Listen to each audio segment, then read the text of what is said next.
She pressed her late husband's wedding ring to her lips, then let it fall into the dirt where the whole town could watch her lose the last thing she owned. A blind widow on her knees in the summer dust, and not one soul reached down to help her. They only laughed. If your heart already aches for her, subscribe to this channel and stay with me to the very end, because what this woman builds will leave you breathless. And tell me in the comments which city you're watching from tonight.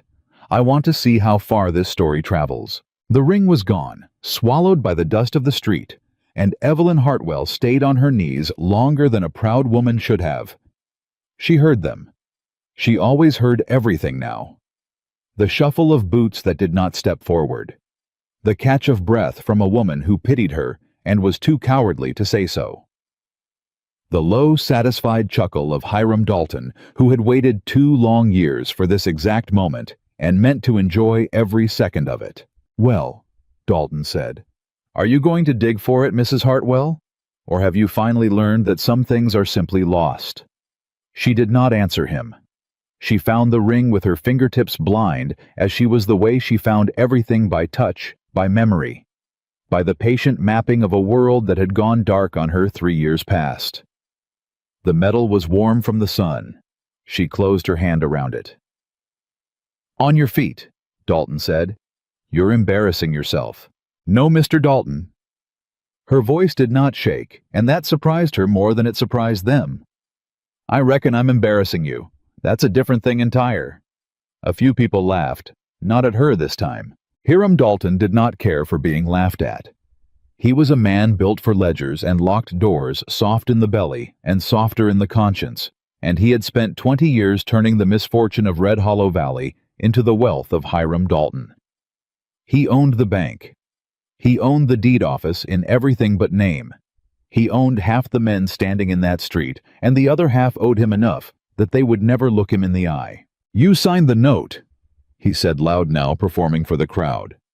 "Your husband signed before you. God rest him. And when the river flooded out your bottom land, who carried you, who carried this whole valley through 3 hard years, I did. And now the note is due. There is nothing cruel in that. There is only arithmetic."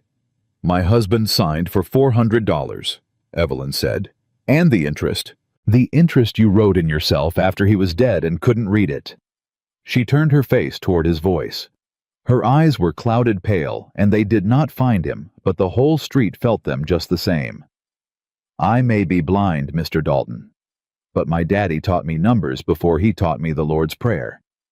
$400 don't become 1,900 in 2 years.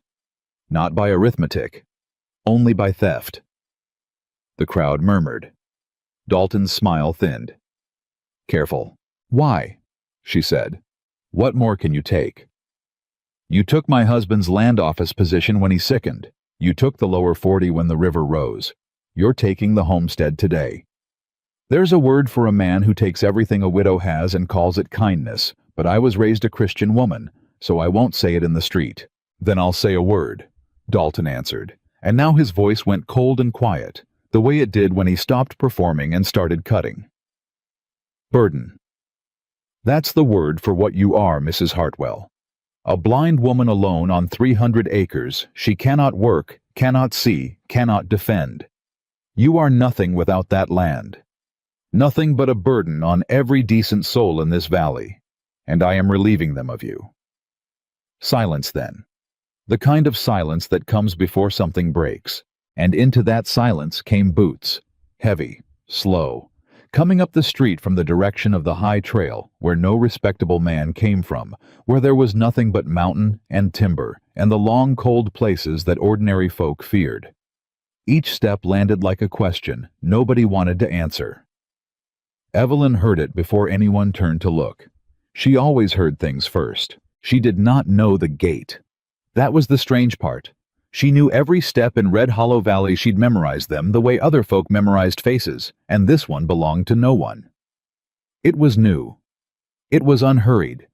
It belonged to a man who had never once in his life worried about being late because the world had always waited for him, whether it wanted to or not. The boots stopped. "Ma'am," said a voice low and rough as a creak over stone. "You dropped something." Evelyn turned toward it. "I picked it up again." Good, the voice said. Then you don't need anything from these folks. A pause. And neither do I. Hiram Dalton found his composure. This is town business, mister. I'd thank you to keep walking. I was fixing to, the stranger said. Right up until I heard you call a woman on her knees a burden. The boots shifted. Now I'm curious. What kind of man does that in the middle of the street with the sun out and everybody watching? A man owed $1,900. Huh. A long pause. The crowd leaned in. And what kind of man stands around and lets him? The stranger's voice moved, sweeping the street, and Evelyn could hear grown men dropping their eyes the way she could hear a sparrow land on a fence post. There's 20 of you. One widow, one fat banker. And not one of you put out a hand. I've seen wolves with better manners. Now see here, a man started. I see fine. The stranger cut him off without raising his voice. That's the trouble. I see real fine. Evelyn stood. She did it slow, with the care of someone who could not afford to stumble in front of an audience, and she felt the air shift as the stranger moved not toward her, but between her and Dalton. A wall. A man-shaped wall placed exactly where it needed to be, and he had done it without being asked, without being thanked, without seeming to think about it at all. You don't know me, mister, Dalton said. No. I'm Hiram Dalton. I own the bank of Red Hollow Valley. That right. And you are? Tired, the stranger said. Hungry. Came down off the mountain for salt and shells and a sack of coffee, and I find this. Another pause longer, and when he spoke again, something had changed in his voice. It had gone flat. It had gone to the place where men keep the things they do not say twice. I'm going to say this once, banker. You call that woman a burden again in front of me, and I'll bury you in this dust so deep they'll plant corn over you come spring. Nobody breathed. Evelyn felt her own heart slamming. Not from fear, from something she had no name for, something she had not felt since before the fever took her sight. The feeling of standing behind something solid in a storm. Hiram Dalton was not a brave man, but he was a clever one, and clever men know when the ground has shifted under them. He stepped back. He gathered his papers. He laughed, but it came out wrong, too high, too quick. You're a fool for a stranger you'll never see again, he told Evelyn. But it changes nothing. The note is due Saturday. $1,900 or the homestead is bank property and you are off it. The law is the law, blind woman or no. He turned the laugh on the crowd, trying to take them back. And no mountain savage can change a single line of the law. Saturday, the stranger repeated, as if filing it away. Saturday. Dalton snapped, and he left, and the crowd peeled off after him, the way crowds do, ashamed and relieved, and already telling themselves a kinder version of what they had just watched. Then it was the two of them in the street, a blind widow and a man she had never met. They're gone, he said. I know, Evelyn said. I heard them go. She tilted her head. You're still here. I am. Why? He didn't answer that. Instead, she heard him crouch, heard the small sounds of him, leather and breath, and then his voice came from lower down, gentler than before. Your hand's bleeding. You scraped it on the gravel digging for that ring. It's nothing. Didn't say it was something. A pause. Just said it's bleeding. Are you always this plain-spoken? Yes, ma'am. Despite everything, Evelyn felt the corner of her mouth pull. Most folks find it rude. Most folks, he said, standing again, find a great many true things rude. I quit minding their opinion some years back. Saved myself a lot of grief. What's your name? Caleb McAllister. Caleb McAllister. She repeated the way she repeated everything she meant to keep. You said you came down for salt and shells. Coffee, too. You'll find the mercantile shut its door the second Dalton frowned. They won't sell to anyone he's quarreling with, and now that's you. She turned her face up toward where his was, with the eerie accuracy that unsettled people, settling her blind eyes a half-inch off true, and somehow making it worse. I just cost you your supplies, Mr. McAllister. You stood up for a stranger, and it bought you an empty sack. I've gone hungry before. Why did you do it? Silence stretched so long she thought he wouldn't say. My mother went blind, Caleb said finally. Last winters of her life. Up on the mountain, no doctor, no neighbors closer than a day's ride. And she never once was a burden. She was the smartest soul I ever knew right up to the end. Knew when weather was coming by the smell of it. Knew a lie in a man's voice before he finished telling it. A beat. So when that fat man stood in the sun and called a blind woman a burden, I reckon I stopped being a stranger passing through. That's all. Evelyn Hartwell had been alone a long time. Longer than the 3 years of darkness. Longer even than the 2 years since John died. She had been alone in the particular way of a woman everyone has decided to feel sorry for, which is the loneliest way there is, because pity builds a wall as surely as cruelty does. And on the far side of it, you are always, always by yourself. And here was a man who hadn't pitied her once. Mr. McAllister, she said, do you understand what's happening to me? Banker's stealing your land. By Saturday, I have $11.40 to my name and no way to make $1,900 more, and when he takes the homestead, I'll have nothing. No people, no money, no sight. They'll send me to the county home in Caldwell, and I will die there. And Hiram Dalton will sell my daddy's 300 acres to the railroad for $10,000, which is the real reason for all of it, though he'll never say so. She drew a breath. I'm telling you the truth of it because you've been honest with me, and I haven't had that in so long, I'd nearly forgot how it tastes. The railroad, Caleb said slowly. The northern spur's coming up the Bitterstone next year. Everybody knows. My land sits where the river bends the only flat crossing for 40 miles. Whoever owns that bend owns the railroad's water and the railroad's right-of-way both. My husband knew it. It's why Dalton sickened him with worry and buried him in paper before he was cold. Her voice didn't break, but it came close. I'm not losing a farm, Mr. McAllister. I'm losing the one thing my family ever had worth fighting for, and I can't see to fight. Caleb McAllister was quiet for a long while. When he spoke, it wasn't what she expected. That river, he said. How fast's it run this time of year? She frowned. What? The Bitterstone. Summer flow. How fast? She caught herself. Nobody asked her things like that anymore. They asked if she needed help to the porch. They asked if she'd eaten. They did not ask her about rivers because a blind woman could not possibly know about rivers. Strong, she said carefully. Stronger than folks think in summer. The snow melts done, but the mountain springs feed it steady. You can hear it from my front step day and night, and it doesn't slow till October. Drop. Sir, how much does it fall across your land, the grade?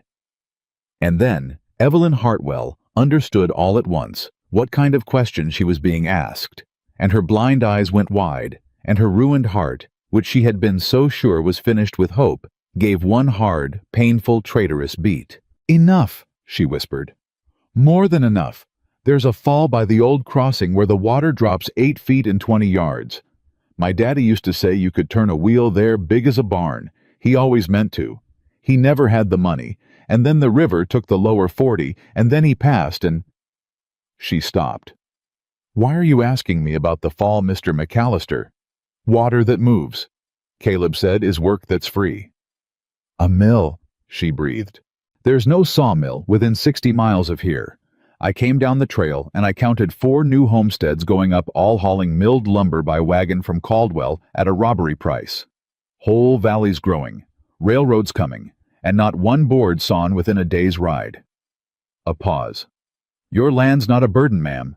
Your land's a gold mine with a river running through the middle of it. The banker knows. That's the part that's got my back up. He knows exactly what you're sitting on, and he's spent 2 years convincing you it's worth nothing so he can buy it for a debt. Evelyn put her bleeding hand over her mouth.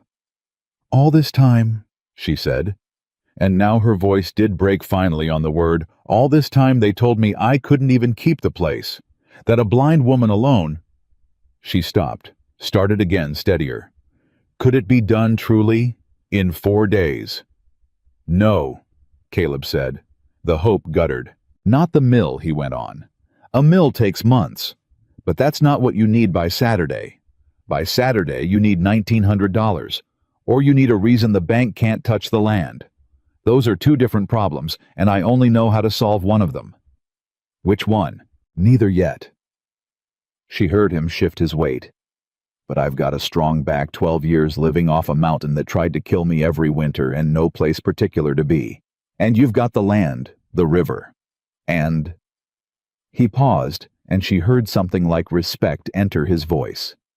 A thing she had not heard directed at her in 3 years, and a head for numbers and rivers and grades that you've been hiding under all that blindness folks keep pointing at. Mr. McAllister, I can't pay you. Didn't ask for pay. Then what are you proposing, plainly please? I've had enough of men being clever at me. And Caleb McAllister, who had come down a mountain for salt and coffee and meant to be gone by sundown, took off his hat. She heard it, the small shift of fabric, the gesture that meant a man was saying something he meant. She could not see it, but she felt it land all the same. I propose a partnership, he said. I live on your land. I work it. We build the mill, you and me, with your head and my back.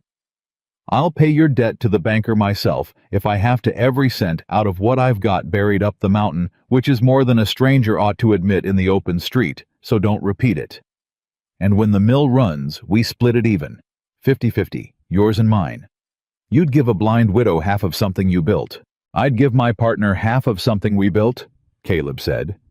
There's a difference, ma'am, and I expect you of all people know it. Evelyn Hartwell stood very still in the middle of the dusty summer street. She had buried a husband. She had buried her father. She had gone blind and watched the whole valley decide in a single season that she was finished, a thing to be pitied, managed, and eventually moved out of the way.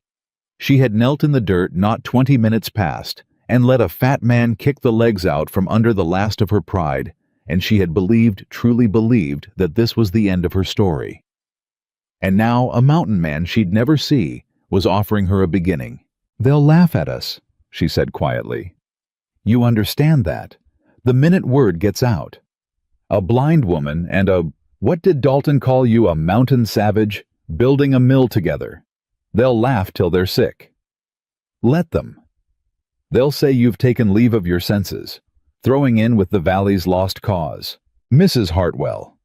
His voice was patient, the way a man's voice is patient when he is about to say a thing he considers obvious. I've spent 12 years where the only sound from December to March is the wind trying to peel the roof off my cabin.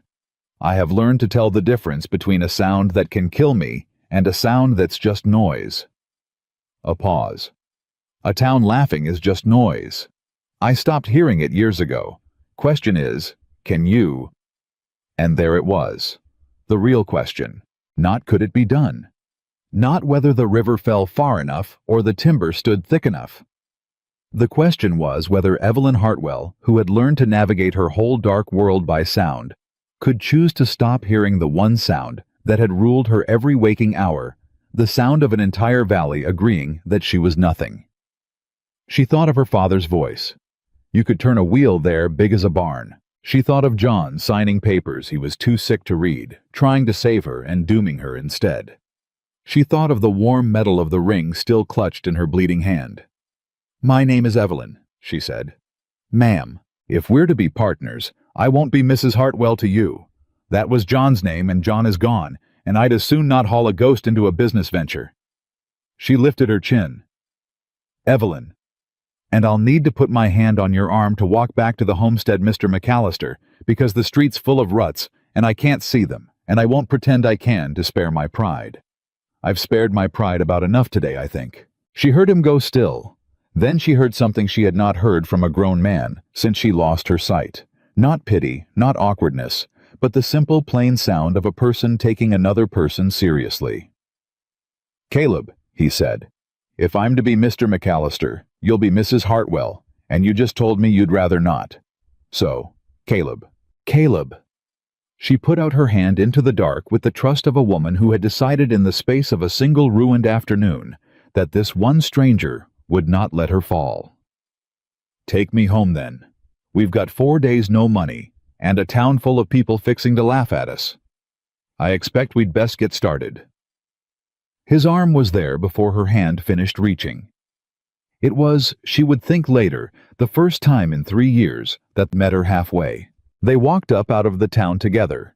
The blind widow and the mountain man and Red Hollow Valley watched them go from behind curtains and over fences and through the dusty front window of the bank where Hiram Dalton stood with his ledger open and his mouth gone tight.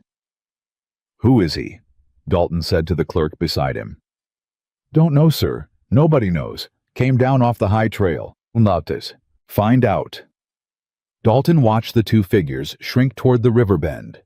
Watched the blind woman's hand resting on the stranger's arm like she trusted him with her life, and felt for the first time in 2 patient years a cold finger of doubt run up his spine.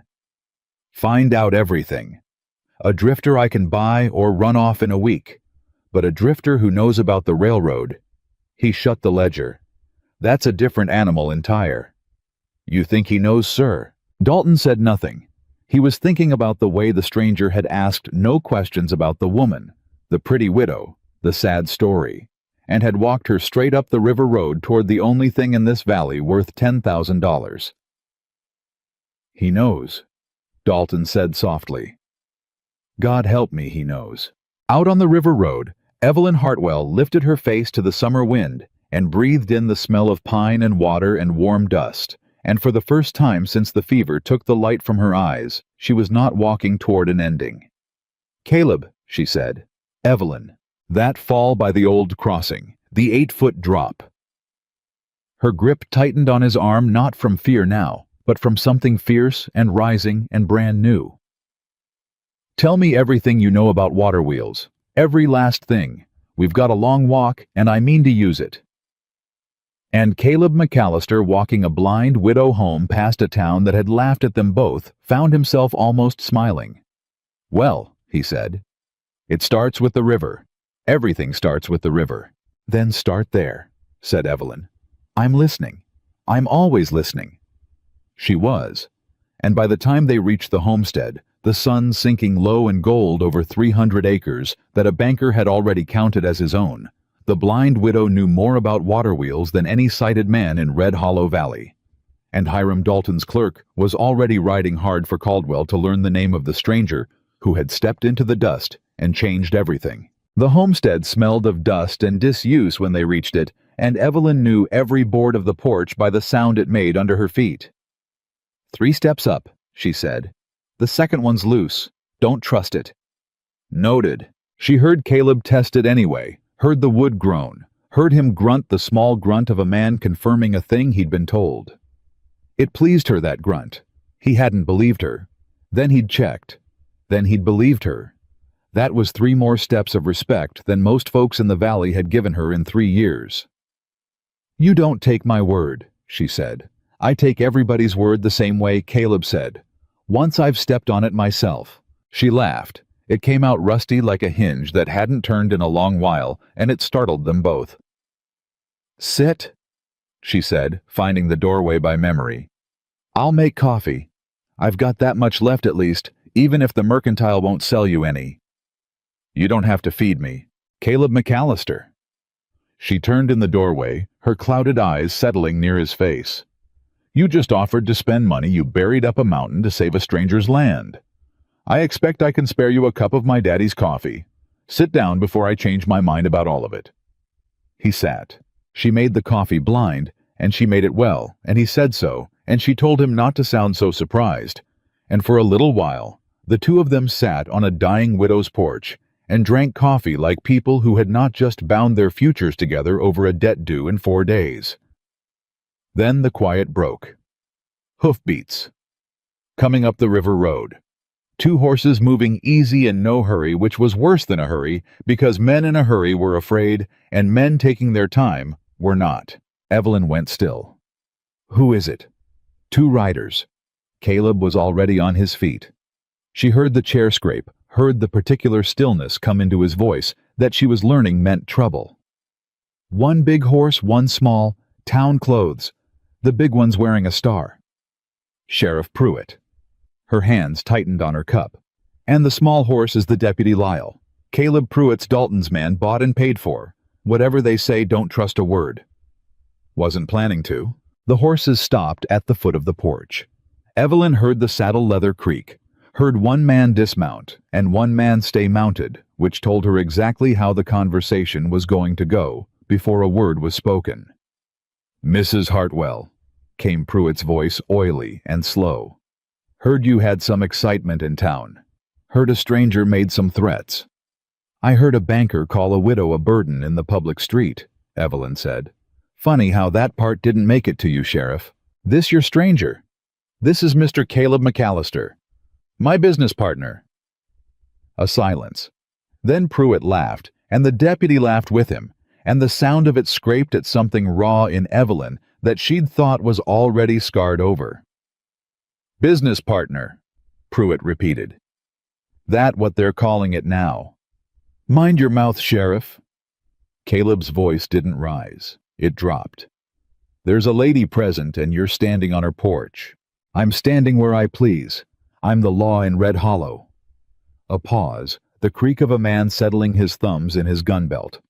"And the law's got questions for a drifter who comes down off the mountain and starts threatening respectable citizens his first hour in town. Ask them. Where you from? North. North where? North of here. You being smart with me, son? No, sir, I'm being from north of here. It's where I'm from. Can't help that it's a short answer." Evelyn pressed her lips together to keep from smiling. She heard the deputy shift uncomfortably in his saddle, heard Pruitt's breath go short, the way a man's does when he's used to fear and isn't getting any. "Here's how it is," Pruitt said, abandoning the questions. "Mrs. Hartwell's got a debt due Saturday. Bank's prepared to be reasonable. You pack up this woman's things, see her settled somewhere. Caldwell's got a fine county home, and there's no trouble. You stay and stir folks up, make a scene, get the widow's hopes raised over nothing, and I'll find a reason to put you in a cell. A drifter's an easy man to find reasons for." A pause. "We understand each other." "We do," Caleb said. "Good. You're telling me to leave, so a banker can steal a blind woman's land quiet with nobody watching? I understand you fine, Sheriff. Understanding you and doing what you say are two different things, and I expect that's the part you came to find out about." A beat. "So here's your answer. I'm staying. The lady and I are building a sawmill on the river. We're paying the debt Saturday in full in cash. And if you come back to this porch with a reason in your pocket, you'd best make sure it's a real good one, because I've got a lawyer in Caldwell who eats crooked sheriffs for his breakfast." It was a bluff.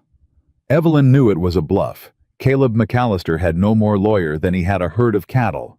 But he said it the way a man says a true thing, flat and bored, and she heard Sheriff Pruitt's certainty crack right down the middle.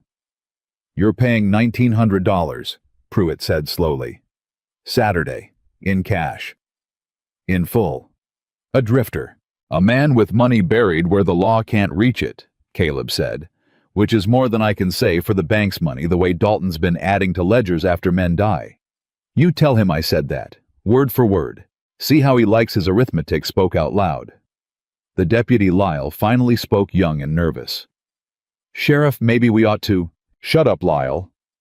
But the certainty was gone from Pruitt, now replaced by the careful, cornered tone of a man who has been told something he doesn't know what to do with. "Saturday," he said. "We'll see what you've got Saturday, McAllister. And God help you if it's not every cent, because I'll put you under the jail." "Saturday," Caleb agreed. The horses turned. Evelyn listened to them go all the way down the river road, and only when she could no longer hear them did she let out the breath she'd been holding. "You don't have $1,900, she said. "Do you?" A long silence. "No," Caleb said. "I've got 600 and change." Her stomach dropped clean through the porch.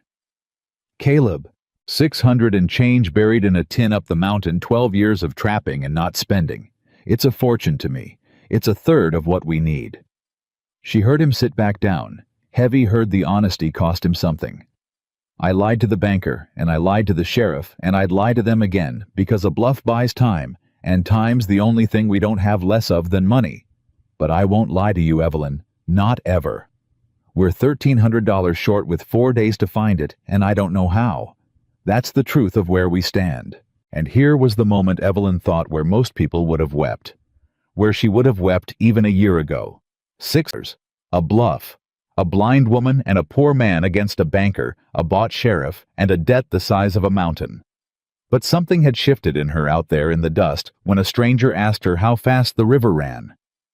"How much," she said, "does milled lumber sell for in Caldwell? You said the new homesteads are hauling it. How much a board foot?" 8 cents. Robbery, like I said. With the freight, it's closer to 12 by the time it gets here.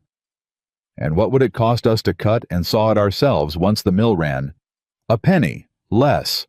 The river does the work for free. So every board foot we sell, we make 11 cents. The bank can't touch. She was on her feet now, pacing the porch. She knew by heart her mind moving the way it used to move before the dark, before the grief, before the valley decided she was finished. "Caleb, you said 4 homesteads going up. How many board feet does a homestead take? A house, a barn, fences. Thousands, tens of thousands with the barn. And the railroad coming next year needs ties, trestles, stations, water towers. How many board feet does a railroad eat?" She heard him go, still heard the math land on him the way it had landed on her. "More than a man can count," Caleb said slowly. "So, we're not $1,300 short." Her blind eyes were bright, fierce, fixed on nothing and seeing everything. "We're $1,300 short of the most valuable acre in the territory. The problem isn't whether the land's worth it. The problem is 4 days. We need someone to lend against the mill before the mill exists. We need a man with money who hates Hiram Dalton more than he loves being careful." She turned toward him. "Is there such a man? You've been in this valley one afternoon? Did you meet anybody who looked at Dalton the way a dog looks at a snake?" And Caleb McAllister, who noticed everything and said little, was quiet for a moment. "The mercantile," he said. "When it shut the door on me. The man behind the counter. Old German, maybe big hands. He didn't shut the door because he wanted to. He shut it because Dalton's clerk was standing right there watching him do it. And when the clerk turned his back, the old man looked at me." A pause. "Looked at me like he was sorry. Looked at me like a man who's been waiting a long time for somebody to give him a reason. Otto Brandt." Evelyn breathed. "Otto Brandt owns the mercantile. And Otto Brandt has hated Hiram Dalton for 9 years, ever since Dalton foreclosed on his brother's place, and the brother shot himself in the barn." Her voice dropped. "He's careful. Has to be. Dalton could ruin him. But he's got money, Caleb. The mercantile's the only store for 40 miles. He's got money, and he's got a grudge, and he's got nobody brave enough to give him a reason to use either one." "Then tomorrow," Caleb said, "we give him a reason." "Tomorrow." She nodded slow. "But Caleb, if we go to Otto Dalton, we'll know by sundown. Pruitt's watching this road. The minute we walk into that mercantile, we've shown our hand. There's no taking it back." "Then we'd best make sure the hand's good," Caleb said. That night, Evelyn could not sleep. She lay in her bed. John's bed. Their bed gone cold these 2 years, and she listened to the river through the open window, the river that fell 8 feet in 20 yards. At the old crossing, the river that her father had said could turn a wheel big as a barn. And she heard, too, the small sounds of Caleb McAllister out in the barn, where he'd bedded down a man unrolling his blankets, in the home of a woman he'd met that morning, asking nothing, expecting nothing, simply there. She thought she should be afraid. A strange man 20 yards off, and her alone and blind in a house at the edge of the world. She wasn't afraid. That was the thing that kept her awake. Not fear. The absence of it. Morning came, and with it the smell of wood smoke. Caleb had the fire going before she woke, had hauled water, had set the coffee on, and when she came out onto the porch, he was sitting on the loose second step with his hat in his hands, looking at the river. "You're up early," she said. "Never learned to be up late. Mountain don't allow it." He stood. "I walked your land this morning, before light. In the dark. Dark don't trouble me much." A pause, and she heard something almost shy come into his voice. "I went down to the crossing. The fall you spoke of." Another pause. "Evelyn, your daddy was right. You could turn a wheel there big as 2 barns. I never seen a better mill seat in 12 years of looking at water. Whoever built there'd owned the lumber of this whole valley for 50 years. His voice tightened. And the banker knows it. That's the part I keep coming back to. He's not stealing a farm. He's stealing the future of every soul in Red Hollow, and they're all standing in the street thanking him for it. Then let's go to town, Evelyn said, and steal it back. The walk to town was the longest 2 miles of Evelyn's life. She felt it the moment they crossed onto Main Street, the silence, then the whispers, then the laughter rolling down the boardwalk ahead of them like a wave. A blind widow on the arm of a mountain savage walking into town, bold as Sunday. By the time they reached the mercantile, half of Red Hollow had found a reason to be on the street. They're watching, Caleb murmured. I know. I can hear them deciding what we are. Her chin came up. Let them decide. Open the door, Caleb. Let's give Otto Brandt his reason. The bell over the mercantile door rang, and the whole store went quiet. We're closed, came a heavy voice from the back. German careful, just as Caleb had said. To you, mountain man. Dalton's orders. I am sorry. I cannot. We're not here to buy Mr. Brandt, Evelyn said. A silence. Then footsteps, and the heavy voice again, closer now and wary. Mrs. Hartwell, you should not be here. You should not be with this man.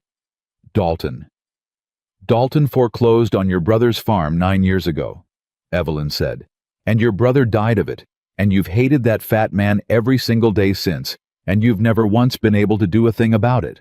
I know because I was at your brother's funeral, Otto. I was 16. I remember you wouldn't let go of the coffin. The store went so quiet, Evelyn could hear the old man breathing. What do you want? Otto Brandt said. It wasn't a question. It was a wound. I want to ruin Hiram Dalton, Evelyn said. And I want you to help me do it, and I want you to make money hand over fist while we do. Now. Will you bolt that door and hear me out, or will you sell coffee to homesteaders for the rest of your life and watch Dalton hand your valley to the railroad? For a long moment, nothing. Then the scrape of a bolt sliding home, and the snap of a window shade pulled down, and Otto Brandt's heavy voice gone low and fierce and trembling with 9 years of swallowed rage. Sit, he said. Both of you. Sit and talk fast, because if Dalton's clerk saw you come in here, we have maybe 1 hour before that snake knows everything. Talk. And Evelyn talked. She laid it out the way she'd laid it out on the porch, the river, the fall. The lumber at 8 cents, the homesteads, the railroad coming up the Bitterstone, the most valuable acre in the territory, sitting under a debt the banker had inflated with his own pen. She talked numbers faster than Otto Brandt could follow, and when he tried to slow her down, she talked faster, and Caleb watched the old German's face change from grief to disbelief to something hungry and bright. $1,300, Otto said at last, by Saturday, against a mill that does not exist. Against the best mill seat in the territory, Evelyn said, and a 50-year monopoly on the lumber this valley will need to build itself, plus a railroad's worth of ties at the end of it. $1,300, Otto, for a third share in all of that. You'll have it back by autumn. You'll be richer than Dalton inside 2 years. And you'll have done it by taking the one thing the railroad needs out from under him. She leaned forward. You want to hurt Hiram Dalton. Money's the only thing he loves. So let's take his. Otto Brandt was quiet a long time. You are blind, he said finally. I noticed. No. I mean, I have watched you these 3 years. The whole town watching, saying, poor Mrs. Hartwell, poor blind widow, she is finished. And I believed it too. God forgive me. His voice cracked. And here you sit, and you have just laid out a plan to take a railroad away from the cleverest thief I ever knew, and you have done it faster than my own bookkeeper could. You are not finished, Mrs. Hartwell. You were never finished. The town was simply too stupid to look. Then will you do it? A long breath. I will do better, Otto Brandt said. I will give you $1,300 Saturday morning, and I will walk into that bank at your side when you pay it, and I will watch Hiram Dalton's face when a blind widow, a mountain man, and an old grocer hand him every cent he was sure he'd never see. His chair scraped back. 9 years I have waited. 9 years. You have given me a reason, girl. I thought I would die without one. Evelyn felt Caleb's hand find her shoulder the first time he'd touched her, without her reaching first. A brief, firm pressure that said more than words. She put her own hand over his. "There's a condition," Otto said. Her stomach tightened. "Name it." "The mill is built right or not at all. I am too old to lose money on a fool's dream. So before I give $1, I want to know—" He turned to Caleb. "You, mountain man, you know how to build a mill, a real one, because a water wheel that breaks in the first flood is worse than no wheel at all." And before Caleb could answer, Evelyn did. "He knows how to cut and raise and join," she said. 12 years surviving a mountain taught him that. But he doesn't know water, Otto, not the way it has to be known. The grade, the flume angle, how fast the wheel turns against how much it carries, where the axle takes the strain. Her clouded eyes were steady. "I know that.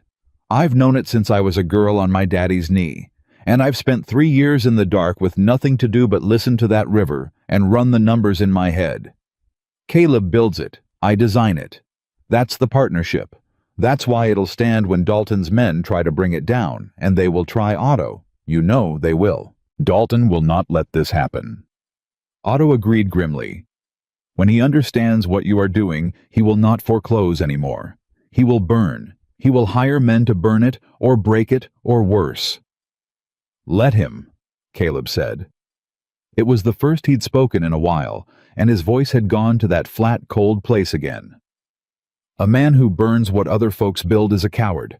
I've handled cowards before." "You will need to handle worse than cowards," Otto said. "You will need to handle the law. Pruitt is Dalton's. The judge is Dalton's. The deed office is Dalton's. Even if you pay Saturday, even if you build the mill, he will find a paper, a clause, a line of fine print, and he will take it all in a courtroom where you cannot win."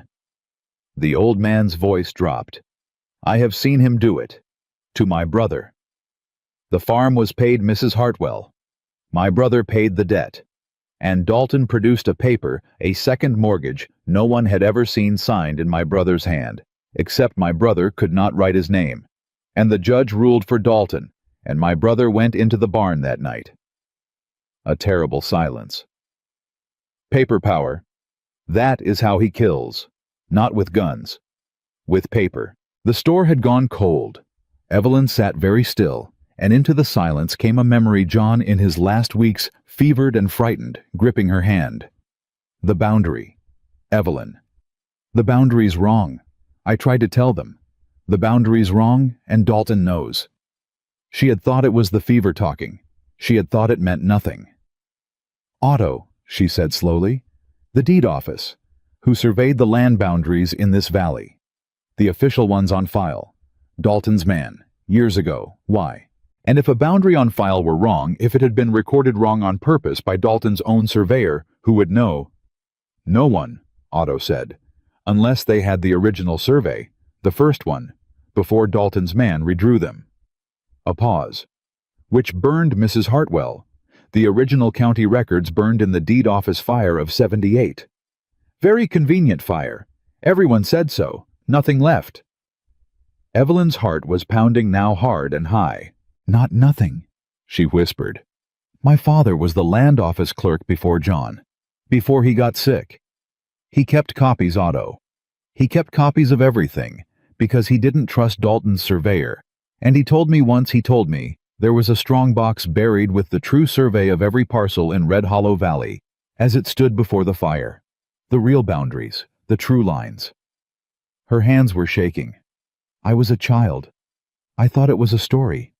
I never knew if it was real." The silence in the mercantile was absolute. "Mrs. Hartwell," Otto Brandt said very quietly, "if that strong box is real, if the true survey still exists, then you do not hold the most valuable acre in the territory by a debt." His voice shook. "You hold proof that Hiram Dalton has been stealing land in this valley for 20 years with a falsified survey. You hold the thing that does not just save your farm. You hold the thing that destroys him." "If it's real," Caleb said, "and if we can find it, blind on 300 acres with 4 days while the banker's man watches the road." 3 days, Otto corrected softly. "It is past noon." Saturday is 3 days. And once we hand Dalton his money, he will know we mean to fight, and a cornered man who has killed before with paper will not stop at paper a second time. Evelyn stood. She found the edge of the counter by touch, and she gripped it, and when she spoke, her voice did not shake at all. Then we have 3 days, she said, to pay a debt, design a mill, and dig up the one thing in this valley that can put Hiram Dalton in a grave instead of a courtroom. My father hid that box, Caleb. He hid it somewhere only family would think to look somewhere he could describe to a child. And I am the only family left. Her blind eyes burned. I can't see to find it. But I remember every word my daddy ever said to me, every story, every place he ever took me by the hand. She turned toward Caleb. And you walked my whole land in the dark this morning and missed nothing. So we'll do it the way we do everything now, my memory, your hands, and we'll find it before Saturday or we'll lose it all. Caleb McAllister was already moving toward the door. Then we don't waste the afternoon, he said. Otto the money Saturday. We'll be there. I will be there, Otto said. With every dollar. And God be with you both because you are about to make the most dangerous man in this valley understand he is being hunted. He unbolted the door, and the summer light fell in, and he caught Evelyn's sleeve one last time, his old voice rough. When you find that box, girl, if you find it, you tell no one. Not Pruitt, not the judge, not me. You hide it again, where only you know, until the day you can put it in front of a federal man who Dalton has not bought.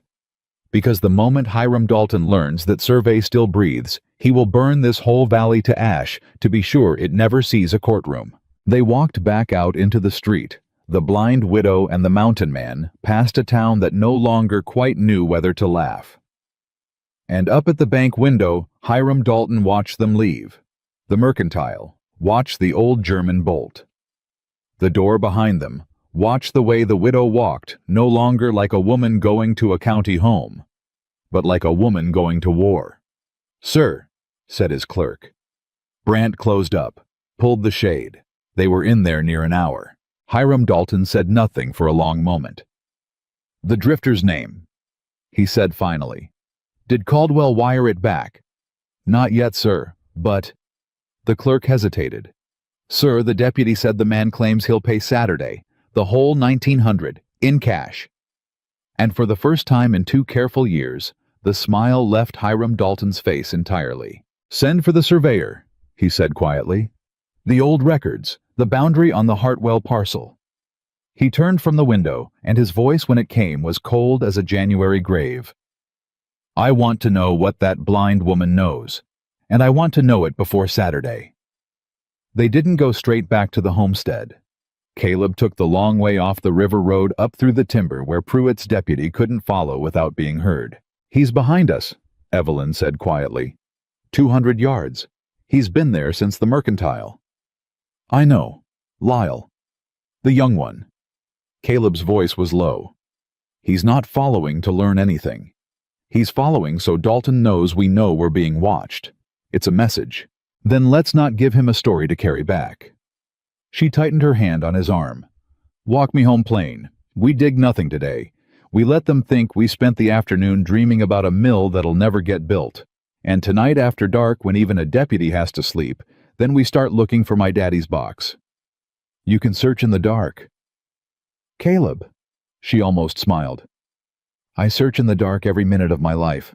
For once it's the rest of you who's at a disadvantage. He laughed at that short, surprised reel, and behind them the deputy heard it and didn't know what to make of 2 condemned people laughing. That night, the valley went still and they began. Evelyn sat on the porch and closed her useless eyes and went back all the way back to being a girl on her father's knee. He'd take me places, she murmured. When I was small, he'd say, Evie, a man's true wealth isn't in the bank. It's in the ground where no thief can pry it loose. I thought he meant crops. I thought he meant the farm. She pressed her fingers to her temples. But he said it with his hand on something. I remember the cold of it. Stone. He had his hand on stone when he said it. Stone where? I don't know. I was 6, maybe 7. It was cool, shaded. There was the sound of water, but not the river closer, smaller. Dripping. Her brow furrowed. And he said something else. He said, trust the men who keep the records, you keep your own, and you keep them where the records can't burn. Where the records can't burn, Caleb. He said it twice. Caleb went very still. The deed office burned in '78, he said slowly. Fire. He's telling you he hid it somewhere fire can't reach. Underground. Evelyn's head came up. Underwater. Stone shade dripping water cold. Caleb, there's a spring house, down by the lower 40. My grandfather built it over a cold spring to keep the milk and butter. It flooded when the river rose 2 years back and we stopped using it. Nobody's been inside since the water came. Her voice dropped to a whisper. Where the records can't burn. A stone house half underwater that nobody's set foot in for 2 years. Show me. It's a quarter mile, and Caleb, the lower 40's the land Dalton already took. Legally, we'd be trespassing on bank property to get to it. A silence. Then we'd best not get caught, Caleb said. The spring house was exactly where she remembered, and the door had swollen shut with damp, and Caleb put his shoulder to it twice before it gave, with a crack that sounded like a gunshot in the night. They both froze, waited, heard nothing but the river and somewhere far off an owl. Water's to my knees, Caleb said, wading in. Cold. There's a stone shelf along the back wall, above the waterline. Look low, below the shelf. My daddy wouldn't hide it where a tall man would think to look. He'd hide it where a child's eyes go down in the dark behind something. She heard him crouch, heard his hands moving over wet stone, heard him grunt and shift and grunt again. Long minutes. Her heart climbed into her throat. There's a stone loose, Caleb said. Down at the base. Set different than the rest. Mortared back in, but the mortar's softer. A scrape, a heave, the grind of stone on stone. It's hollow behind it. Evelyn, there's something in here. What is it? A box. Iron. Heavy. His voice had gone tight. Wrapped in oilcloth, wax sealed. Dry as a bone behind 2 feet of stone and a foot of floodwater. The grind of him pulling it free, the splash, the wet weight of it set down. Your daddy was a careful man. Open it. It's locked. There's a key. She was already reaching to her own throat, her fingers finding the chain she'd worn for 20 years and never understood. He gave me this when I was a girl. Told me it opened the most important thing he owned. I thought he meant his heart. I was a child. I thought it was a sweet thing to say. Her hands trembled as she lifted the chain over her head. John never knew. Dalton never knew. I've worn the key to the thing that destroys Hiram Dalton around my neck for 20 years, and I never knew it. She held it out into the dark. She heard Caleb take it, heard the key find the lock, heard the iron tumble and turn and give. It's full of papers, Caleb said, his voice hushed. Dozens. Maps, surveys. There's a top sheet. A pause as he angled it to the moonlight from the broken door. Official Survey County of Red Hollow surveyed and certified Evelyn. It's signed and sealed by the Territorial Surveyor General. The real one. The federal one. His breath came short. And there's a parcel map. The Hartwell parcel. 300 acres. A longer pause, and when he spoke again, his voice had changed entirely. The boundary. Your husband was right. The recorded boundary's wrong. The true line. The federal line, it runs 40 rods further west, the river bend, the whole crossing. He looked up. Evelyn, by the true survey, you don't own the land up to the river. You own the land across it, both banks. The crossing, the falls, the right-of-way, every foot of what the railroad needs is inside your true boundary. Dalton's recorded survey carved it out and handed it to the bank's holdings 20 years ago. On paper, with a forged line. Evelyn Hartwell sat down hard on the wet stone. He's been stealing it the whole time, she whispered. Before John. Before me. My grandfather's land. 40 rods of the most valuable ground in the territory stolen with a pen, and the proof's been sitting in a spring house under his nose for 20 years. A sound came out of her that was half sob and half laugh. My daddy knew. He knew, and he couldn't fight Dalton in a Dalton court, So he hid the truth and waited and died waiting. And he gave the key to a little girl, because a little girl was the last place anyone would look. Evelyn. Caleb's voice was urgent. Otto said it. The moment Dalton knows this exists, he burns everything. We have to hide it again. Tonight. Somewhere new. Somewhere not the spring house. Because if Lyle saw us come down here... He didn't. We were quiet. Weren't we quiet? A silence that lasted 1 second too long. The door, Caleb said grimly. When it cracked, that carried. And then they both heard it, not close, but not far either. A horse. Moving slow through the timber the way a man moves when he's trying to find where a sound came from. Lyle. Evelyn breathed. Maybe. Caleb was already moving, already sealing the box, already pressing it into her arms. Hold this. Don't drop it, whatever happens. I'm going to take it from you in the dark, and you're never going to know where it goes.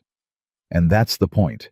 If they take me, if they question you, you can't tell what you don't know.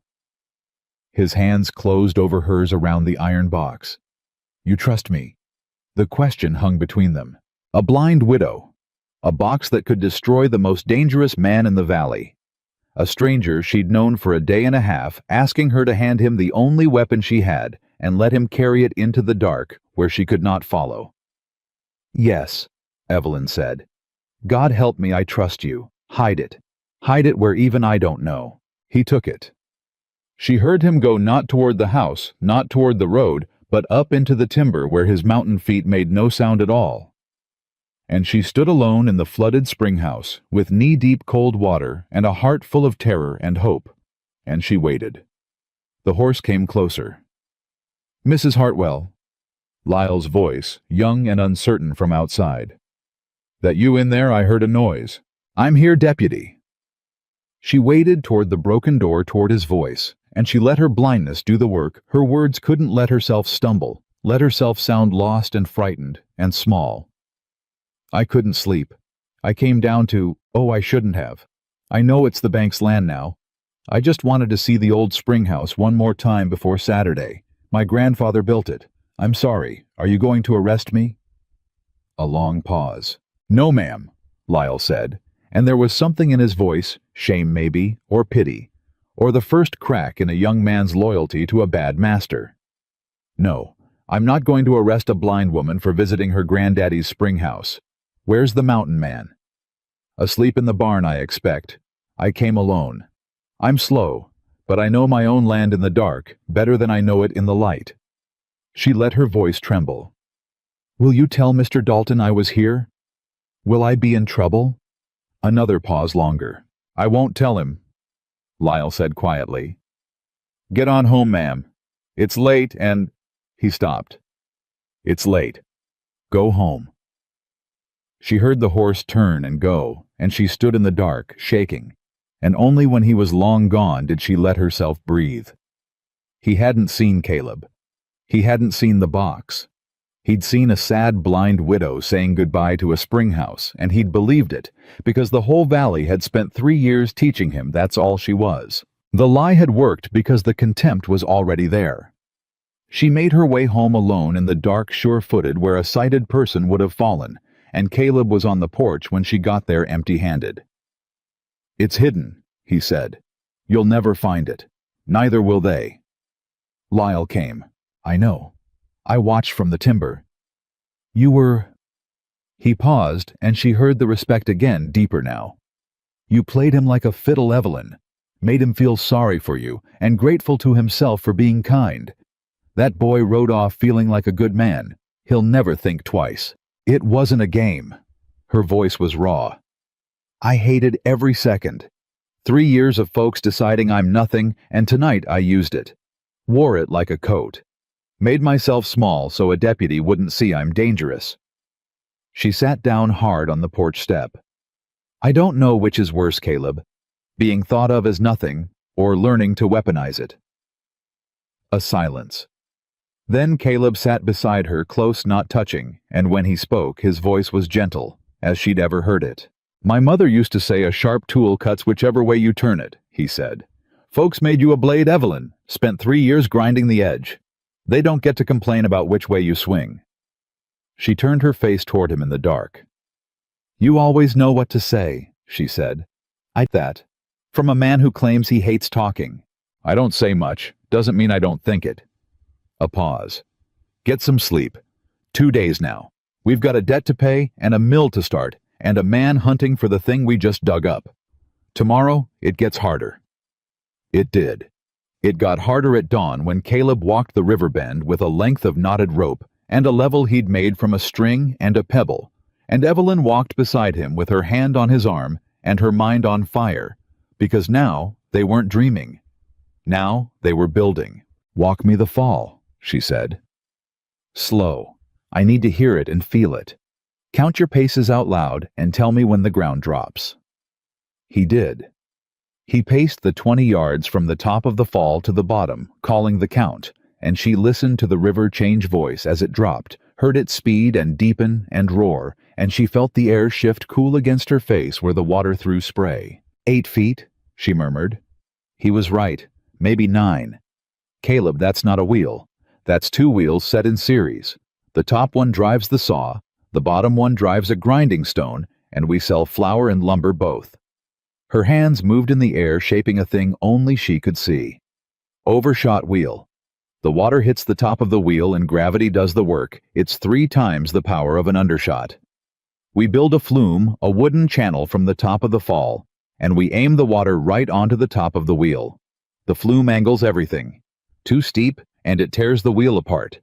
Too shallow, and it won't turn. It needs to fall 1 inch for every 12. How do you know that? Because I've spent 3 years listening to that waterfall and doing nothing else. Because numbers don't need eyes. She turned to him. "Can you build a flume? A channel 200 feet watertight, holding a fall of 1 in 12 the whole way?" A pause. "I can build it if you can keep it true. I can't see a 1 in 12 grade. I can see a board straight, but not a grade that subtle." "Then we do it together," Evelyn said. "You set each post. I'll check the fall with water and my hands. Water finds level Caleb. It always tells the truth even to a blind woman. We pour a little down each section and I feel how fast it runs. Too fast, we shim it down. Too slow, we raise it. Foot by foot, 200 feet. She smiled fierce. "It'll take us a week of daylight, but it'll be perfect. Every inch." And so they began the mill, even as the debt hung over them, and the box lay hidden, and Dalton's men circled, because Evelyn understood something the banker didn't. You don't fight a man like Dalton only by saving yourself. You fight him by building something so plainly good that the whole town has to watch you do it until they can't pretend anymore that you were nothing. They cut the first timber that afternoon. Caleb felled the trees with an axework so clean and fast that Evelyn could track him by sound alone. The bite, the rhythm, the warning crack, the great rushing fall. And she stood a safe distance off listening, and called corrections he didn't know he needed. "That last one. You let it fall across the slope. So you'll have to drag it uphill to the mill seat. Drop the next 3 pointing downhill toward the water, and let gravity haul them for you. You're stronger than any man I ever heard work, Caleb, but you're not stronger than a hill. Use the hill." A long silence. Then the dry sound of a man admitting he'd been outthought. "You're going to be insufferable about this, aren't you?" "I've been called a burden for 3 years, Evelyn said. "I reckon I've earned a little insufferable." He laughed and felled the next tree pointing downhill, and it slid toward the water, like the hill had grown a hand. By the second day's end, they had a stack of timber, a staked flume line, and the bones of a plan that an engineer twice their resources would have been proud of. Word spread the way it does.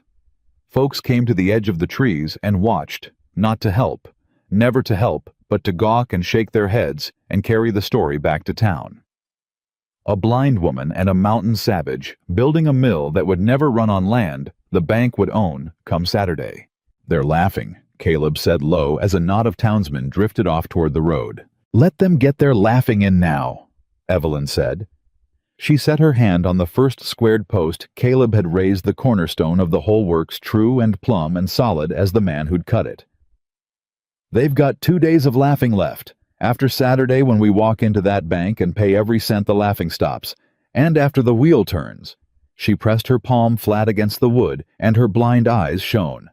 After the wheel turns, they'll line up at that very door, hats in hand, asking the burden and the savage to saw their lumber. I aim to be gracious about it.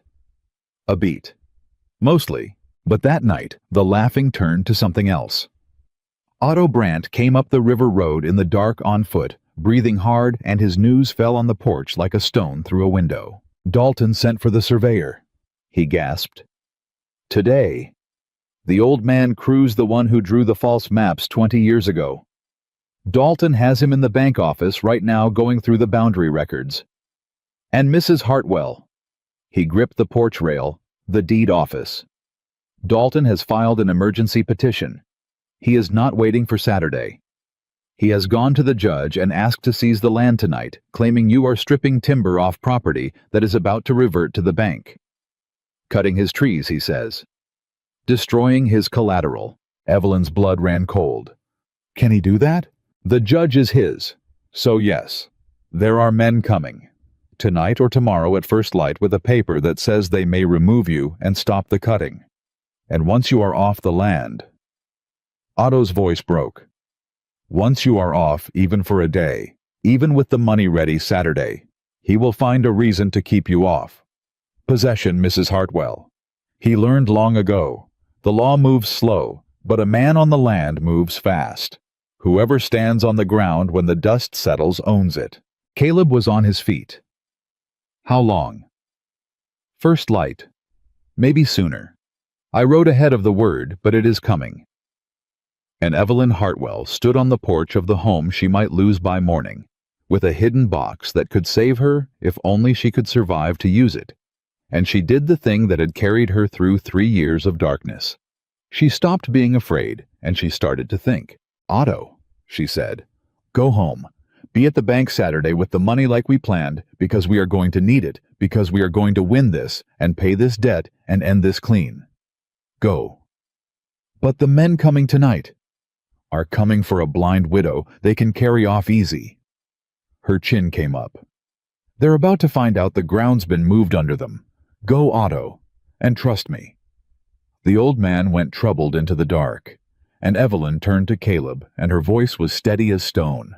You said it yourself, she said. Whoever stands on the ground when the dust settles owns it. Dalton thinks the law's a paper a judge signs, but there's a higher law than a bought judge, Caleb, and it's the one my daddy hid in that box. We don't run. We don't let them carry me off. We stand on this ground, both of us, and when they come with their paper, we hand them a bigger one. She paused. But not the original. Never the original. We let them see I know something. We let Dalton understand for the first time in 20 years that the blind widow is holding the one card that ends him. And then we make him choose back off and let us pay Saturday like honest folk, or push it to a federal court where that survey sees daylight and he hangs for forgery and fraud and everything that boy did in the barn. That's a bluff that could get us killed. Most of what's worth doing could get you killed. She found his hand in the dark and held it. You bluffed a sheriff for me yesterday with money you didn't have. Let me bluff a banker today with a truth he can't afford. We've each got our weapons, Caleb. Yours is standing in the street looking like thunder. Mine is knowing exactly how much a guilty man has to lose. Caleb McAllister looked at the blind woman holding his hand in the dark, fierce and unafraid, 2 days from ruin, and somehow already winning. And he felt something in his chest he hadn't felt in 12 years on a cold mountain. All right, he said quietly. We stand. They didn't sleep.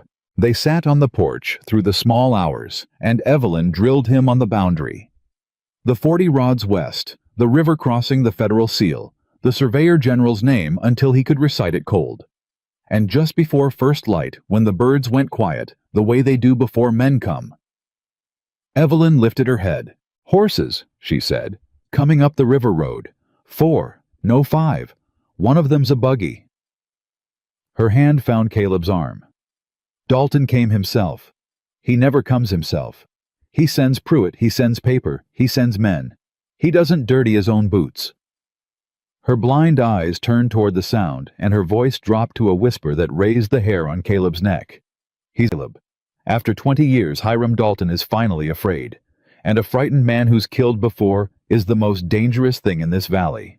The buggy stopped at the foot of the porch, and Hiram Dalton's voice, when it came, was no longer oily, no longer performing for a crowd. It was cold and quiet and certain. "Get the blind woman off my land," he said. "Now." Caleb didn't move from the porch step.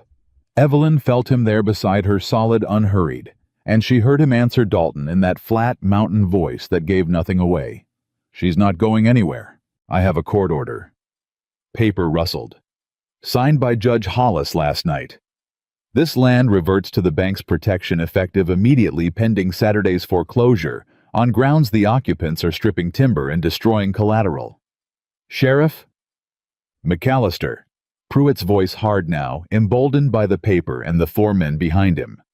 "Step aside. Let us do this peaceable." "Read me the order," Evelyn said. "You can't read, woman. You're blind." "Then read it to me. Out loud. Every word. Because if there's a court order to put a widow off her land before sunup, the whole valley ought to hear what it says." She raised her voice clear and carrying in the gray light. "Unless there's a reason you'd rather do this quiet, Mr. Dalton. Is there a reason you'd rather nobody heard?" A silence. And in that silence, Evelyn heard exactly what she'd hoped to hear. The faint creak of a window opening across the valley, a dog barking a door. The neighbors were waking. The sound carried in summer. Dalton had come at first light to do this in the dark, and the dark was running out on him. "Read it, Pruitt," Dalton snapped. "Quickly." Pruitt read it. Legal words stripped of mercy occupants to vacate timber, to cease premises, to revert. And when he finished, Evelyn nodded slow, like a woman accepting a thing she couldn't fight. "That's a fine paper," she said. "Signed by Judge Hollis. Same Judge Hollis who ruled for you against Otto Brandt's brother 9 years back over a paper nobody'd ever seen. Same judge, same kind of paper." Her clouded eyes found Dalton's voice with that unnerving accuracy. "You do love a paper, Mr. Dalton. I've been thinking on that. How a man builds a whole empire out of paper. Deeds, notes, surveys." She paused and let the word sit. Surveys most of all. The change in Dalton was instant. Evelyn couldn't see it, but she heard it, the small, sharp intake of breath, the buggy springs shifting as he leaned forward. "What did you say?" "I said you love a survey." She tilted her head. "Tell me, Mr. Dalton, the boundary on my land, the one on file at the deed office, the one your man Cruz drew up 20 years ago." Each word landed like a stone dropped in a still pond. "Where does it run, the west line? Does it run to the river? Or does it run 40 rods further west to both banks, the way the Federal Survey says it does before Cruz moved it with his pen?" Silence. Total, absolute silence, the kind that has weight. "Sir," Pruitt said, uncertain. "What's she talking about?" "Nothing." But Dalton's voice had cracked just slightly, just enough. "She's talking nonsense. A blind woman's fever dream. Get her off the original survey didn't burn, Mr. Dalton." The words dropped into the dawn like a gunshot. Evelyn heard the 4 men go still. Heard Pruitt's hand stop halfway to her arm. Heard most of all the silence where Hiram Dalton's voice should have been, the silence of a man who has just learned that the ground he's stood on for 20 years was never solid at all. "The deed office fire of 78. She went on, soft and merciless. "Very convenient, everyone said. Burned every original record in the county. Except my father was the land clerk before that fire, Mr. Dalton, and my father didn't trust your surveyor any more than Otto Brandt's brother did. So he kept a copy, the true survey, surveyed and sealed and certified by the Territorial Surveyor General, the federal man, the one you couldn't buy. Every parcel in Red Hollow Valley as it truly stands, including mine." She let it breathe. "Including the 40 rods of riverfront you stole from my grandfather with a forged line and have been sitting on for 20 years. The crossing, The falls. The right-of-way the railroad's coming to buy next spring for $10,000. You're lying. But there was no force in it. It burned. Everything burned. Did it? Evelyn smiled. Then you've got nothing to worry about. Take me off my land, Mr. Dalton. Push your foreclosure. Drag it into court. And we'll see what surfaces when a federal judge, not Judge Hollis, a federal one, the kind that comes when a citizen writes to the territorial governor about a falsified survey and a forged second mortgage, and a man who shot himself in a barn over both. We'll see what surfaces then. Her voice went to iron. You've got a choice this morning, Mr. Dalton, and you've got about 1 minute to make it. Tear up that court order and let me pay my honest debt Saturday, like the law allows. Or take this land by force today and find out whether 20 years of paper holds up when somebody finally drags the truth into the light. The dawn held its breath, and Hiram Dalton, who had killed with paper, who had buried a valley's worth of people under fine print and forged lines, did the math that had ruled his whole life. $1,900 against $10,000. A blind widow's bluff against 20 years in a federal prison. The risk of pushing versus the risk of waiting. Pruitt, he said at last, and his voice was strangled. Stand down. Sir, stand down. The buggy springs creaked as he sat back. We'll wait for Saturday. The law allows the woman to pay. We'll let her try. A pause, and now the menace came back into his voice, cold and personal, and aimed straight at Evelyn. You think you've won something, Mrs. Hartwell? You've won 3 days. Saturday you bring me $1,900, or you're off this land survey or no survey. And if that paper you claim to have ever sees a courtroom... His voice dropped so low, only she and Caleb could hear it. You'd best pray you live long enough to file it. Accidents happen to folks who can't see them coming. Blind folks. Drifters with no people to ask questions when they go missing. Remember that. Is that a threat, Mr. Dalton? Caleb said quietly. It's arithmetic, mountain man, the same arithmetic I told the widow about in the street. Some things are simply lost. The buggy turned. Saturday, $1,900. Don't be late. They listened to the horses go, and when the last of them was gone, Evelyn's knees gave out, and Caleb caught her before she hit the porch boards, and she shook in his arms like a leaf in the wind, all the iron draining out of her at once. He believed me, she whispered. Caleb, he believed me. I bluffed Hiram Dalton off my land with a box he can't even find. You did more than that. Caleb's voice was rough, and his arms were steady around her. You just told him the survey exists, which means now he can't just take the land, he has to find that box and destroy it before it sees a court. You painted a target on the thing that saves you. She went still. I had to. He'd have carried me off this morning. I had no choice but to show him I had a weapon. I know, you did right. A pause. But it means the next 3 days that man isn't trying to foreclose on you anymore. He's trying to find a box and burn it. And he'll tear this whole valley apart to do it. His arms tightened. It means the mill, the timber, the spring house. He'll search all of it. And it means you and me just became the two people standing between Hiram Dalton and the only thing that can hang him. Evelyn pulled back and wiped her face and steadied herself on the post she'd set true with her own hands 2 days before. Then we don't give him 3 days, she said. We pay Saturday like we planned. And the second that debt is paid, and the land is legally mine again, free and clear, we get that survey to a federal man so fast, Dalton never gets the chance to burn it. We hold on, Caleb. 2 more days. We build the mill in daylight, where the whole town watches, so nothing happens to us quiet. And we pray Otto's money is good Saturday morning. But Dalton didn't wait for them to pray. He came that night. Not himself, Dalton never dirtied his own boots, and Evelyn had been a fool to think the threat was only words. She heard them an hour past midnight, not horses on the road, but men on foot coming up through the timber the way Caleb came, quiet, careful, spreading out. 4, 5, more. Caleb. She shook him awake in the barn where he slept. Men, in the trees, coming for the mill. He was up and moving before she finished the sentence. How many? 6, maybe more. They're spread wide, they mean to circle the works. She gripped his sleeve. They've got something. I can smell it. Coal oil. Caleb, they've come to burn it."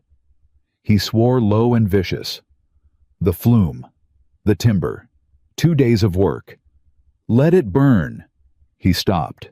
"Let it burn, Caleb. Wood's wood. We can cut more. But if you go alone against 6 men with guns and oil, you'll die. And then I've lost the only thing in this valley. She caught herself breathless. "I've lost everything. Let them burn the timber. We rebuild. We're alive to rebuild." For a moment she thought he'd listen. Then the first orange light bloomed against her face. She couldn't see it, but she felt the heat change, felt Caleb go rigid beside her. "They lit the flume," he said. 2 days of perfect work and they—" And then his voice changed, sharpened into terror. "Evelyn, the cornerstone post, the first one you set true with your hands. They're stacking the oil cans against the cornerstone. They're not burning the timber to set us back. They're burning the mill seat to make the ground worthless, so even if you keep the land, there's nothing left to build on but ash and ruin. They can't burn stone. They can burn everything around it till the heat cracks it, till the seat's no good, till nobody'll lend against it ever again." He was already moving. "I have to stop them. Caleb, 6 men. I know how many." He pressed something into her hands. Cold, heavy, familiar. The shotgun from the barn wall. "Stay on the porch. Both barrels. Anybody comes up these steps that isn't me, you let go and you don't think twice. You hear? Caleb, don't. You said it yourself." His voice gentled for 1 second, 1 breath in the middle of all of it. "Whoever stands on the ground when the dust settles owns it. I'm not letting them have the ground, Evelyn. Not yours. Not after what you've done to keep it." And then he was gone down off the porch and into the dark toward the fire and the men and the coal oil. What followed Evelyn could only hear, and hearing it was worse than seeing. She heard Caleb hit the first man before the man knew he was there. A grunt, a heavy fall, a body going down in the brush. She heard a shout of alarm. She heard the others turn. She heard Caleb among them like a storm with a purpose, no wasted motion, no words, just the terrible efficient sounds of a man who had spent 12 years, where weakness meant death, fist on bone, a body slammed against timber, a gun knocked, spinning into the dirt. "There, get him. It's just one man. Just one man, hell." She heard a gunshot. Her heart stopped. Then Caleb's voice, alive, furious, close to one of them. "You missed. You won't get a second." The fire roared higher. She felt it on her face, hot now, too hot, and she smelled the flume going up and the timber catching, and underneath it the awful stink of coal oil. And she stood on the porch with the shotgun shaking in her hands, blind, useless, listening to the man who'd given her back her life. Fight 6 men in the dark for a pile of wood and a stone. And then she heard the thing that turned her blood to ice. A new sound. From the fire. Not the crackle of timber, not the roar of the flume. A deeper sound, a structural groan, the sound she'd been listening for her whole life without knowing it. The mill seat. The cradle of beams Caleb had raised over the cornerstone, the frame that would one day hold the great wheel. The fire had reached the joints. The green wood was screaming, and inside that frame, she knew. She knew the way, she knew the river's voice, the way she knew a lie in a man's breath, that the cornerstone was about to fail. Not from flame, from heat and stress, and the wrong men piling weight against it. And if the cornerstone went, it wouldn't just be the mill. It would be the whole seat, the bedrock notch her grandfather had cut, the one true foundation in 300 acres. Once that stone cracked through, no mill could ever stand there again. The land would keep its value, but the dream would die in the night. She heard a beam give. She heard Caleb shout, not in pain, in warning. "It's coming down, get clear." And she heard the scatter of running men, the hired ones fleeing, now their work done, leaving the fire to finish it.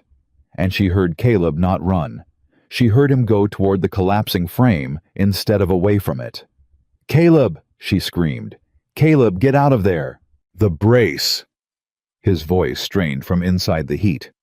"There's a brace holding the cornerstone square, if I can wedge it. The stone holds, the seat survives. It's not worth your life. It's worth yours. And then a crash and a roar, and a wall of heat that knocked her back against the door, and silence where Caleb's voice had been. Evelyn Hartwell stood frozen on the porch for one heartbeat. 2. Then she did the thing no blind woman should ever do.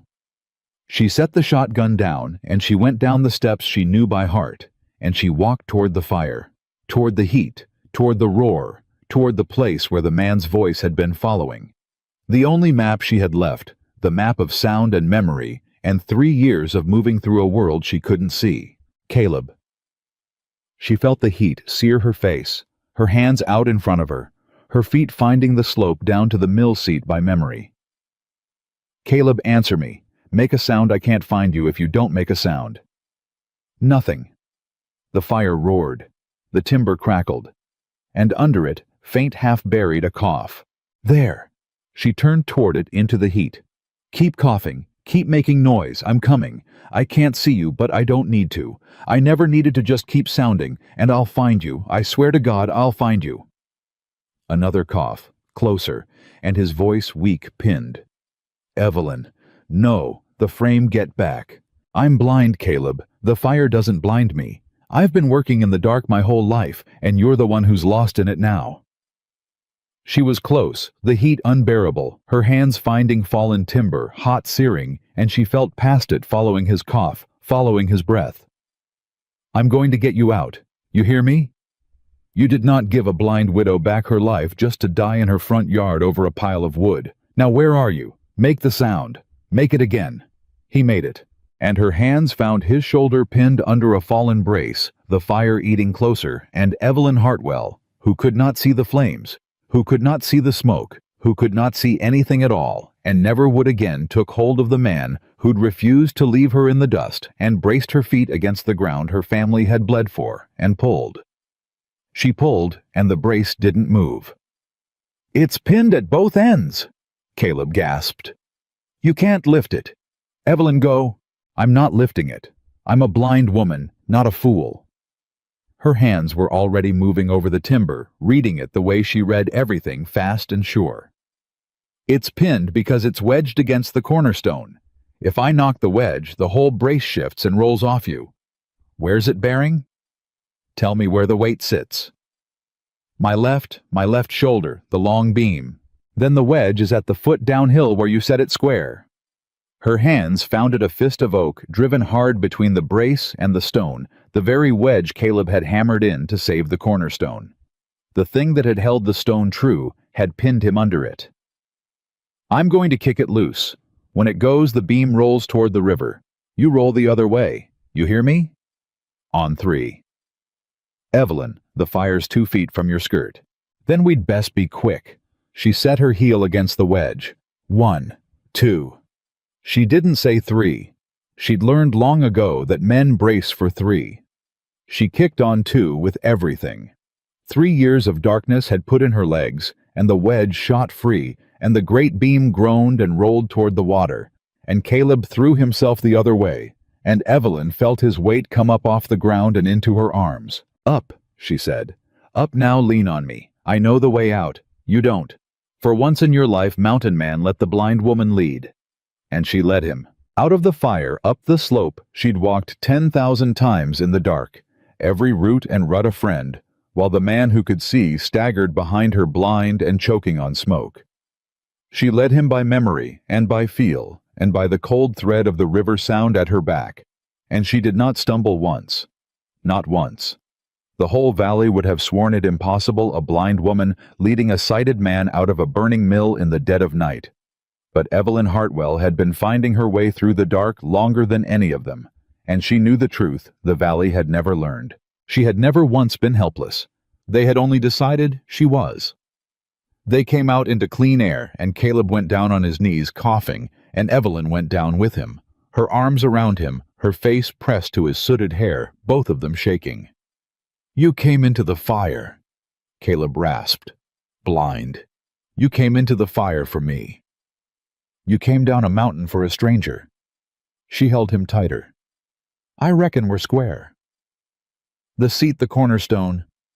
Hush about the stone. Did it hold? He gripped her arm. Evelyn, the wedge. When you kicked it loose. Did the stone? She turned her face toward the fire and she listened. The flames still roared, but underneath she heard it, the deep, steady silence of stone that had not cracked. The cornerstone her grandfather had cut, the one true one, sat whole in the heat. The brace had done its work before it fell. The seat would survive. It held, she whispered. Caleb, it held. They burned the flume and the timber, but the seat held. We can build again. He laughed, broken and raw, and pulled her against him. And for a moment in the firelight, that one of them couldn't see, they simply held on. Then the sound of horses. More of them, Caleb said, getting up, putting himself between her and the road on instinct. But Evelyn was already shaking her head, already smiling through the smoke on her face, because she knew these hoofbeats. She knew every step in Red Hollow Valley. No, she said. That's the town. It was. They came up the river road by lantern light, a dozen of them. Then 24, the same townsfolk who'd laughed, who'd whispered, who'd called her a burden, and him a savage. They'd seen the fire from the valley. And something in them, some last unburied piece of decency, had pulled them out of their beds and up the road, and they stood now at the edge of the firelight, staring at what Hiram Dalton's men had done. A blind widow and a half-burned mountain man, kneeling in the ash of a mill, somebody had paid to destroy. It was Otto Brandt who pushed through them breathless, his nightshirt still on under his coat. Mrs. Hartwell, God in heaven, you are alive. He stopped taking it in. Dalton, this is Dalton's work. We can't prove it, Caleb said hoarse. Hired men, gone into the timber, no faces. You don't need faces. A new voice, young, shaking. Lyle the deputy stepping out from the crowd, his hat in his hands, his face white in the firelight. I'll swear to it. I followed them up. I was told to keep folks off the road tonight, look the other way, and I did, God help me. I did right up until I saw the oil cans. His voice broke. My daddy died poor because of that man's paper, and I've been carrying his badge and doing his dirty work and calling it the law. No more. He looked at Evelyn. You were kind to me at the Springhouse, ma'am, when you didn't have to be. I'll swear what I saw to a federal judge if you'll have me. I'll swear all of it. The crowd murmured. Something was turning. Evelyn could hear it, the sound of a valley waking up. Then it's time, she said quietly to Caleb. Get the box. He went up the mountain in the dark, and the dawn was breaking when he came back down with it. Iron and oilcloth. And Otto Brandt's hands shook as he held a lantern over the federal survey and the certified seal and the true boundary line that ran 40 rods west to both banks of the Bitterstone. 20 years? Otto breathed. It is all here, the survey. And look. He turned to a second oilcloth packet Caleb had drawn from the box. Letters, affidavits. Your father, Mrs. Hartwell, he did not only keep the survey. He kept testimony. 3 men who swore crews falsified the maps. 3 men Dalton ruined or buried. Your father gathered it all and hid it and died waiting for someone brave enough to use it. His old voice cracked. He left you a sword girl, and you found the courage your whole valley lacked. Saturday came. They did not run to a federal court, not yet. Evelyn understood the way she understood Rivers, that you do a thing in the right order, or you don't do it at all.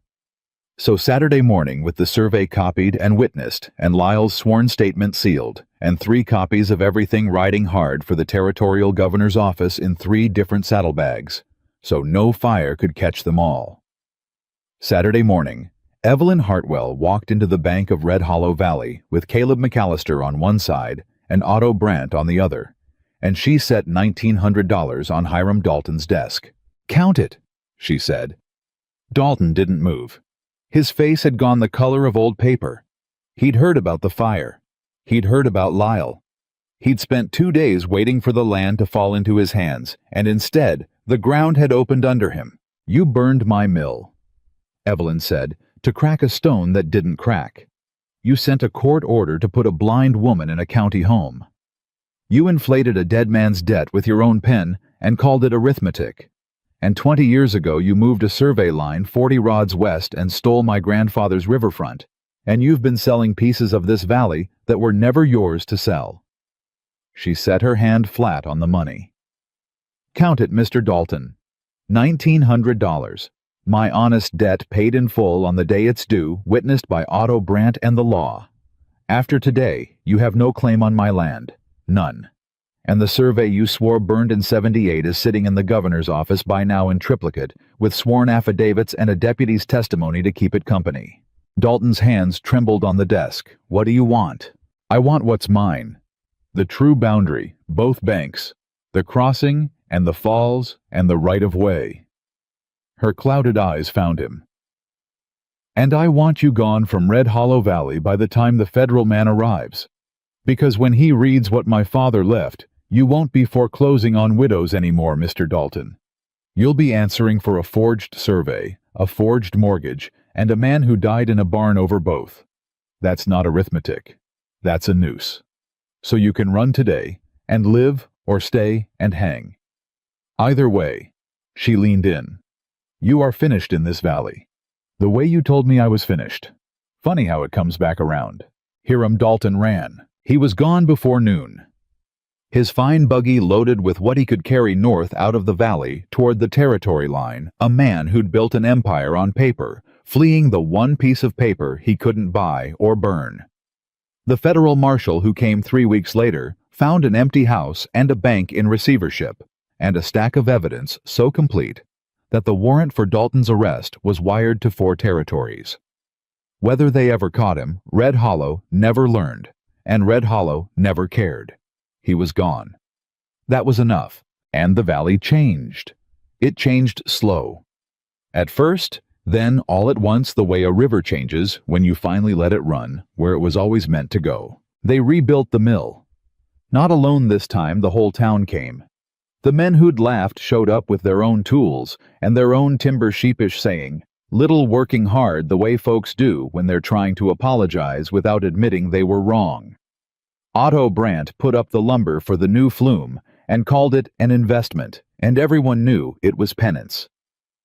Lyle hung up his badge and learned to fell timber under Caleb's eye, and turned out to have a gift for it, and never once looked back at the man he used to ride for. And Evelyn designed it all. The overshot wheel set to take the 8-foot fall. The flume that dropped 1 inch in 12 every foot of it checked true by a blind woman pouring water through her hands. The twin wheels, one for the saw and one for the grinding stone, just as she'd dreamed standing in the dust with Caleb's count echoing off the water. She couldn't see a board of it. She didn't need to. She'd seen the whole thing in the dark for 3 years before she ever had the chance to build it. The day they let the water in the whole valley came to watch. Caleb opened the headgate. The water came down the flume true fast singing, and struck the top of the great wheel, and for one held breath nothing happened. And Evelyn stood with her hand on the cornerstone that hadn't cracked, and her heart in her throat. Then the wheel turned, slow, then steady, then strong.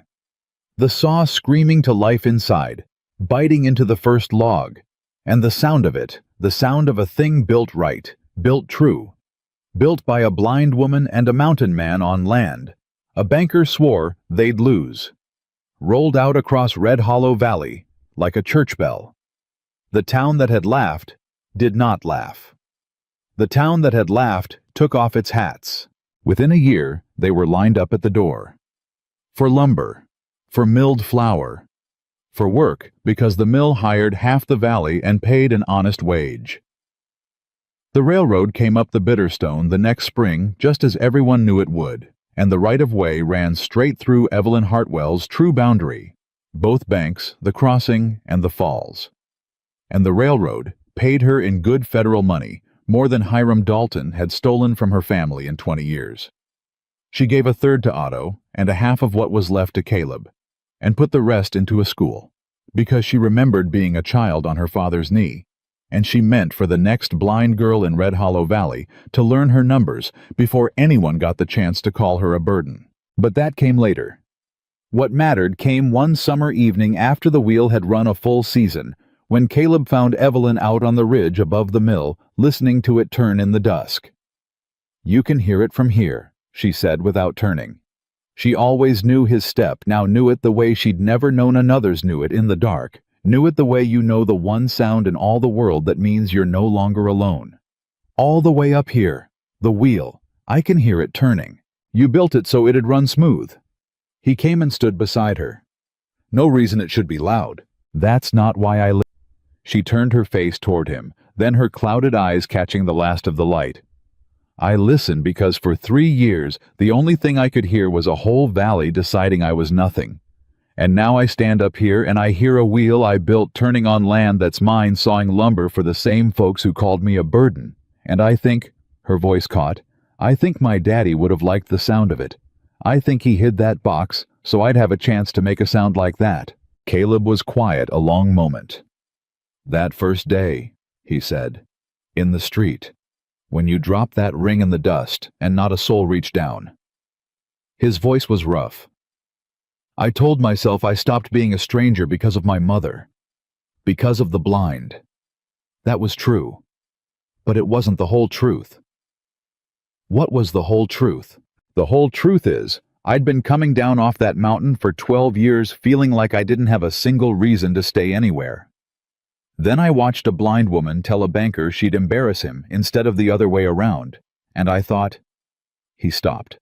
Started again the way a plain-spoken man does when he's reaching for a thing he's never said. "I thought there's a person who's been knocked all the way down and still won't lie.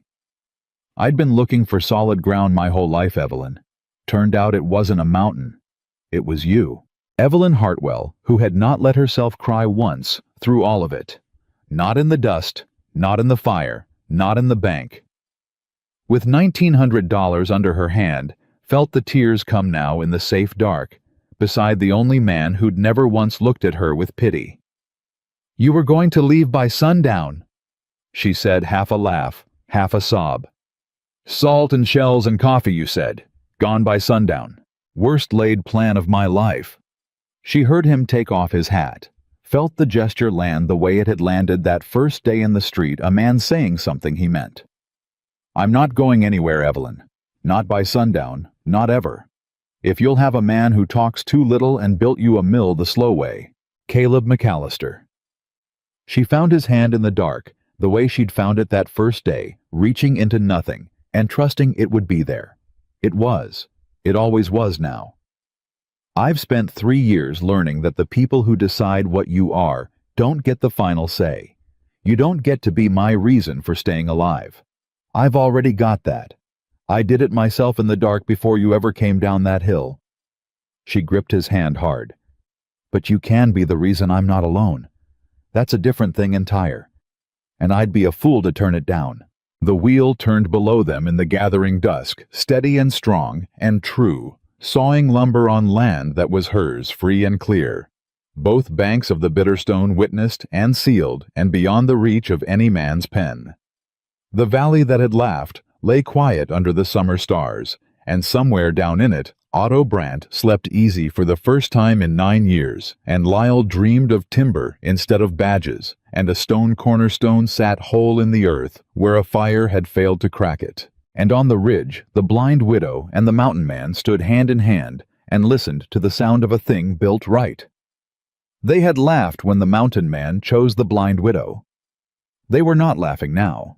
Evelyn Hartwell had walked into that summer, a woman the whole world had written off as finished blind widowed, ruined, kneeling in the dust, while a town looked away and she walked out of it, the richest, freest, most respected soul in Red Hollow Valley, with a mill that bore her design, a fortune that bore her name, and a man beside her who had crossed a mountain and walked into a fire and would have done it 100 times over, just to stand where he stood now. She had not been saved.